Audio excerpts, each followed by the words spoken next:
pengeluaran yang mubazir, pengeluaran yang alasan untuk nyolong, saya ingin dihentikan, dibersihkan.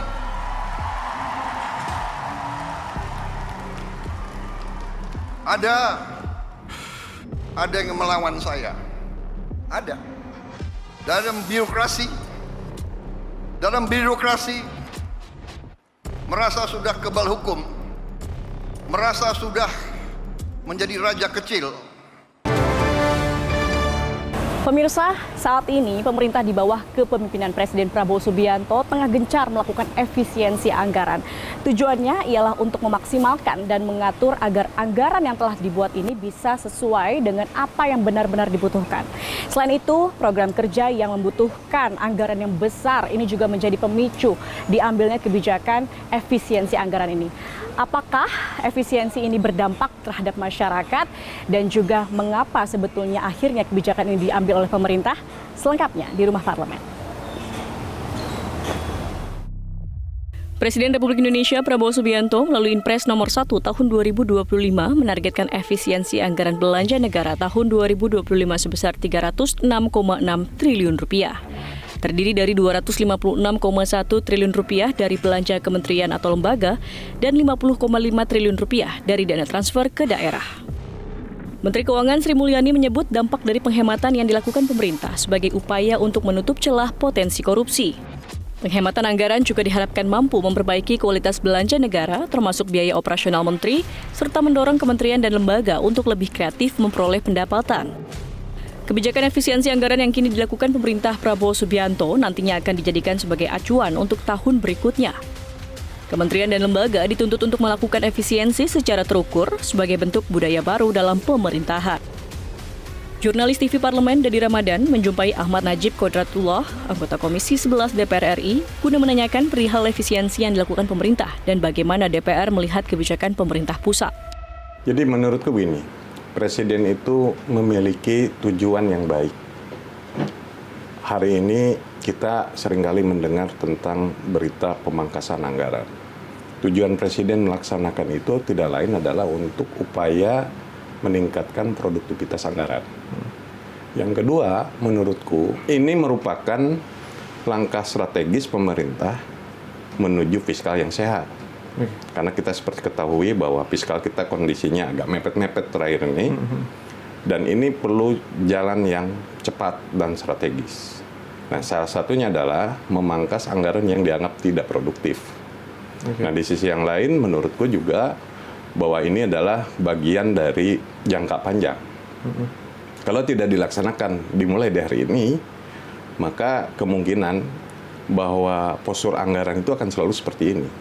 Di mana kita tahu persis lah, banyak sekali kegiatan-kegiatan yang bahkan disorot oleh Presiden, di antaranya kegiatan-kegiatan seperti seremoni, kegiatan-kegiatan kunjungan yang tidak banyak manfaatnya lah, kira-kira begitu. Nah, dengan hadirnya perintah Presiden terkait pemangkasan anggaran ini merupakan fokus utamanya adalah efisiensi. Yang pertama tentu memastikan program-program prioritas bisa berjalan dan memiliki anggaran yang cukup. Yang memadai. Karena juga kita tahu persis Presiden ini selalu membawa visi dan misi. Bagaimana kemudian direalisasikan dalam bentuk anggaran. Apakah cita-cita Presiden untuk mewujudkan Indonesia yang sukses dan makmur ini ditunjang oleh anggaran apa tidak? Nah, ini kan kementerian ini ya tentu kita sebagai DPR wajib mengawal apa yang menjadi perhatian Presiden. Kita pastikan bahwa anggaran-anggaran yang dipangkas itu betul-betul yang memang dianggap kurang efektif. Itu adalah tugas kami gitu. Salah satu program kerja Presiden Prabowo Subianto yang dijanjikan sejak kampanye adalah program makan bergizi gratis dan swasembada pangan. Program yang diharapkan bisa menangani kasus stunting di Indonesia serta menciptakan kualitas SDM yang baik ini ditargetkan per Oktober 2025 bisa menjangkau 82 juta orang. Dengan anggaran yang disiapkan mencapai Rp171 triliun untuk tahun 2025, angka ini meningkat Rp100 triliun dari yang sebelumnya dianggarkan sebesar Rp71 triliun. Saya menjumpai ekonom Universitas Muhammadiyah Surya Fandiantara. Menurutnya, setiap negara memang sudah seharusnya melakukan efisiensi meskipun kondisi ekonomi dalam keadaan baik.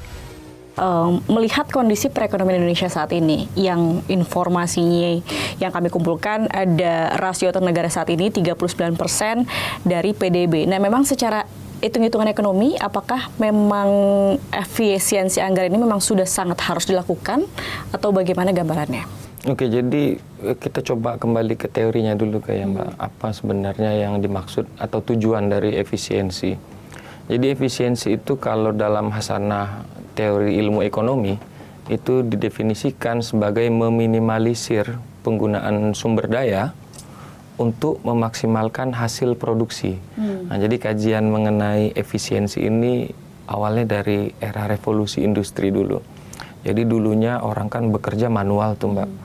Manual, pakai alat-alat yang manual, lalu kemudian setelah ditemukannya mesin uap, efisiensi terjadi, tercipta efisiensi. Jadi yang sebelumnya misalnya dalam satu hari mampu memproduksi 10 sepatu gitu kan. Nah setelah ada mesin uap, akhirnya bisa sampai 100 sepatu. Nah efisiensi dalam pengelolaan waktu, efisiensi dalam pengelolaan anggaran, itu merupakan tujuannya kalau efisiensi itu adalah untuk meningkatkan produktivitas. Nah dalam hal ini adalah meningkatkan tentunya pertumbuhan ekonomi. Jadi yang diefisiensi di Indonesia hari ini adalah pendapatannya, gitu kan, pendapatan negaranya.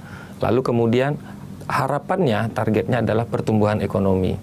Nah, jadi sebenarnya apapun kondisinya, baik ketika rasionya kurang, baik ketika rasionya lebih, baik ketika APBN kita defisit, bahkan ketika APBN kita surplus sekalipun, efisiensi itu tetap harus dilakukan. Karena efisiensi adalah target dalam pengelolaan anggaran. Tetapi semua ini tidak mengurangi pelayanan kita terhadap masyarakat dan konstituen di Dapil. Ya, jadi berpengaruh, tetapi teman-teman di DPR menyadari itu karena hasil efisiensi ini juga diperuntukkan untuk masyarakat.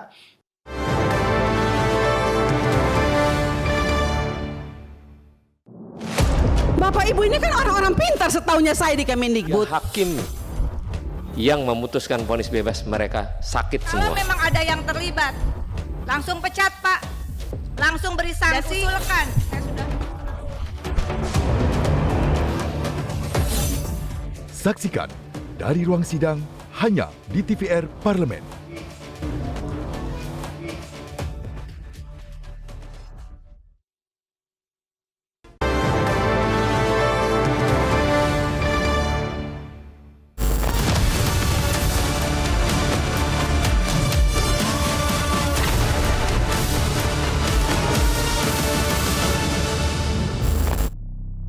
Gencarnya efisiensi yang dilakukan oleh pemerintah membuat DPR RI kompak ikut serta melakukan efisiensi.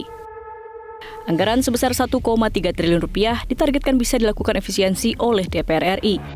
Lalu dalam hal apa saja DPR RI melakukan efisiensi anggaran dan apakah efisiensi ini bisa mempengaruhi kualitas pelayanan kepada masyarakat?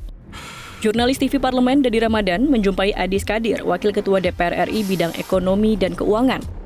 Lembaga legislatif, yudikatif, juga aparat penegak hukum juga mengikuti program efisiensi ini. Yes. Kalau DPR seperti apa Pak sekarang Pak? Ya. Kondisinya?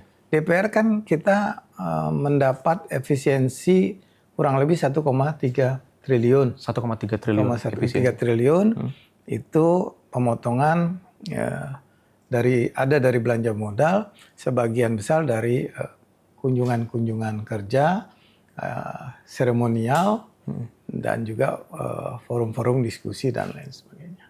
Tapi ini mungkin bisa dipastikan juga Pak, apakah nanti bisa berdampak langsung, karena kan dana-dana aspirasi buat masyarakat kan dibutuhkan para anggota dewan untuk bisa datang langsung nih Pak ke dapil-dapil mereka. Nanti seperti apa Pak kalau memang ada efisiensi seperti itu Pak? Ya, jadi kunjungan kerja yang dikurangin itu kan kunjungan kerja, kita kan ada kunjungan kerja reses, ada kunjungan kerja spesifik, kan seperti itu. Kunjungan kerja reses itu kan tidak mengganggu proses resesnya. Baik. Ya kan, proses resesnya tidak mengganggu, tetapi kunjungan resesnya yang dipotong. Kemudian juga kunjungan kerja spesifik. Ini dilakukan efisiensi. Nah, kita bisa mengatur efisiensi itu di mana hanya terhadap kasus-kasus yang menonjol, baru komisi kita akan pilah. Tetapi semua ini tidak mengurangi pelayanan kita terhadap masyarakat dan konstituen di dapil. Ya, jadi berpengaruh, tetapi teman-teman di DPR menyadari itu karena hasil efisiensi ini juga diperuntukkan untuk masyarakat dan kami mengatur dengan baik agar supaya dengan efisiensi ini layanan kita terhadap masyarakat dan juga terhadap konstituen kita itu tidak terganggu. Selain melakukan efisiensi anggaran dalam rumah tangga DPR RI sendiri, DPR juga memiliki peran pengawasan terhadap kebijakan yang dibuat oleh pemerintah terkait efisiensi anggaran. Tujuannya agar efisiensi anggaran bisa berjalan dengan baik serta tepat sasaran. Dan tidak boleh ada penurunan kualitas pelayanan yang dirasakan oleh masyarakat. DPR harus mampu melakukan kontrol. Peran kontrol ini sangat penting di momen-momen seperti ini. Nah, ini juga yang kita tunggu nih dari DPR. Tentunya kami berharap efisiensi ini bisa betul-betul tepat sasaran.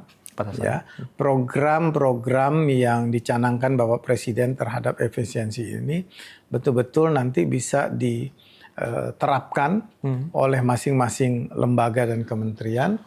Semuanya sebesar-besarnya untuk kepentingan masyarakat seperti itu. Jadi masyarakat menerima langsung dampak daripada efisiensi ini.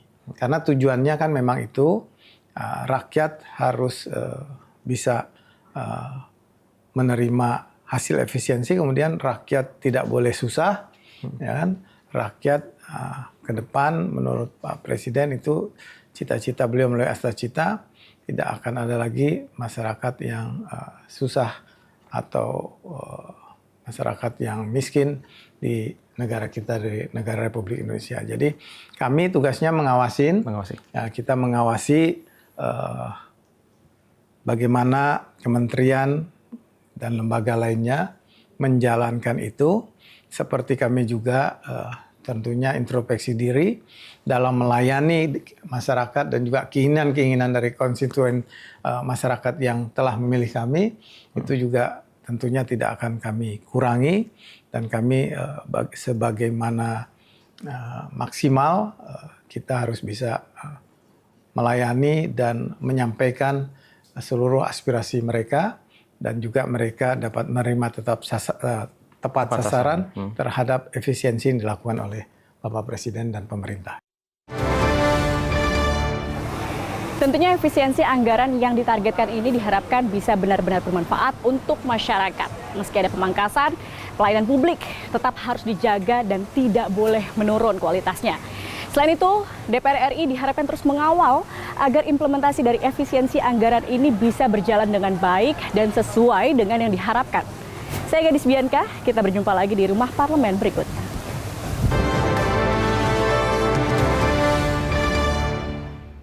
Jelajahi cara baru mendapatkan informasi. Download Metro TV Extend sekarang.